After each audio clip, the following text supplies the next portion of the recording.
I suspect most of you are here because you know what a vital role employers play in supporting your employees to improve their mental and emotional well being. Sometimes the challenge is really determining where you should invest for your maximum benefit and outcome, both for the organization, but more importantly, for your workforce.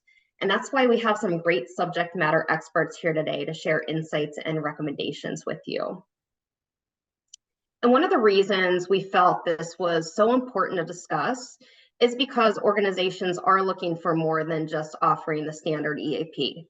We all know how low EAP utilization is, 3 to 5%, maybe sometimes less than that. And what that means is employees are not getting the support that they need overall. So we want to share how taking a holistic and innovative approach where we are supporting workplace culture, offering benefits that take away barriers to access, providing solutions that meet people wherever they are on the mental health spectrum can really make a huge impact in having a happier and more productive workforce. And we know that as we're looking in the market, employees are looking for the organizations and future employers who understand the importance of having this strategy, having some of the supports that we're going to talk about today. And those are the organizations who are going to be able to include those employees in the future of the organization, support them to provide the best work, and really help the organization to thrive. We're going to talk a lot about culture. Today, we're going to talk a lot about the culture of the workplace because it has such a huge impact. And when I say culture, I'm thinking the practices, the policies, the procedure, the environment. They all have a very real and tangible way in which an individual can show up at work and be pursuing treatment and care and consideration. Mental health has been a conversation for a long time, and it's not news to anybody on our webinar today that the COVID-19 pandemic put a spotlight on it that no one probably could have anticipated. So the Surgeon General, the top doc in the US, really started to look at this and gave some recommendations and ended up creating a really brilliant framework, which there is a beautiful website that goes with this framework. I would highly suggest checking it out after our webinar. So the Surgeon General's office said, we need to provide guidance for mental health in the workplace. How can organizations support the mental health and well-being? And they came up with this 5-part framework. It starts at the top and works clockwise and started to identify the ways in which organizations are called to, and in a lot of the literature have the responsibility to put some practices in place to support their individual employees to have a mental health awareness and a mental well-being in the workplace. Even before the Surgeon General, the Bell Seal came out in 2019. The Bell Seal is given out by Mental Health America, which is a large nonprofit who has long celebrated and discussed the importance of mental health and mental health awareness in the workplace to sustain valuable work environments and cultures. They created the Bell Seal because the impetus was we have to identify what makes a strong workplace, who is doing it well, and we want to celebrate that. So what does that mean for us?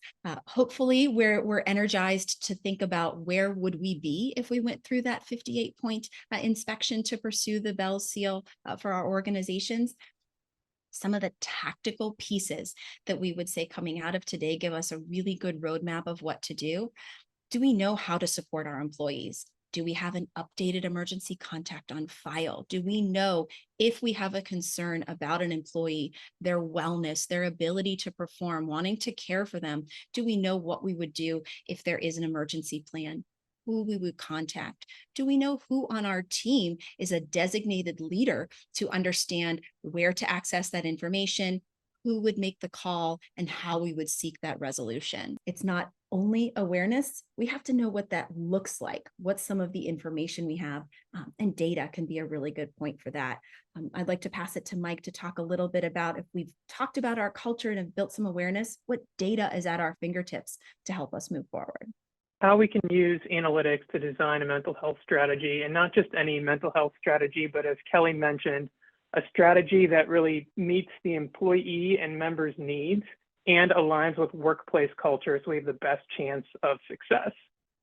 It's also important when we're looking at a population to understand that it's not just employees that are on your health plan or that make an impact for your employees. And in this example, really only 49% of the 49% of the people enrolled on the health plan were employees. We have 34% dependents and 17% spouses. So how can we design a strategy that meets everybody on our plan, not just the people who are at our workplace?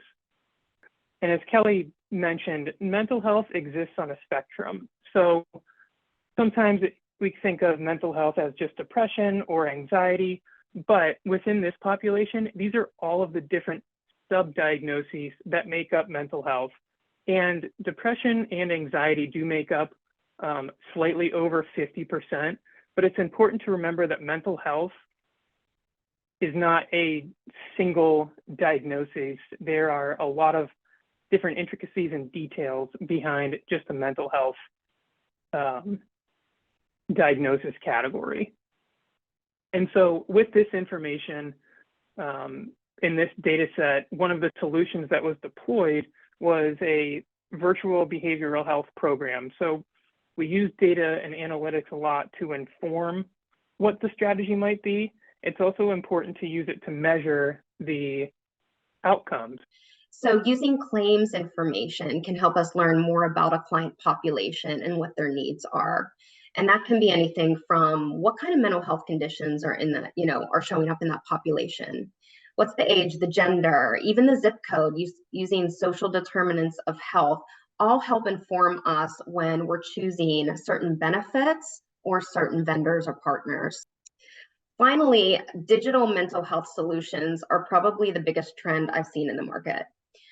They've gained prominence for several compelling reasons, and the two vendors we recommend to our clients often include Headspace and Spring Health. And both of these vendors have kind of all of these checked off in their boxes. So accessibility, traditional barriers like financial cost, geographic location, social class, stigma, often hinder people from seeking in-person treatment. So technology is really a way that breaks down those barriers and makes care widely accessible, anytime, anywhere, for anybody in the family, in a variety of ways. If people are not comfortable on video, there's also telephone, live chat. People could even go in person to in-person sessions with a lot of these solutions. We hope you found this webinar helpful in getting you to start thinking about ways to enhance your wellness strategy and your mental well-being strategy at your company. I think, first great step would be to evaluate your current strategy and what mental health offerings that you have, and perhaps even get a pulse on what your workforce needs and values. And that can be done through surveys, it can be done through the data, and it can also be done through employee feedback. And as always, we're here to help and would love to work with you to help improve your mental well-being strategies. So we thank you all for attending, and I hope you have a great rest of your day.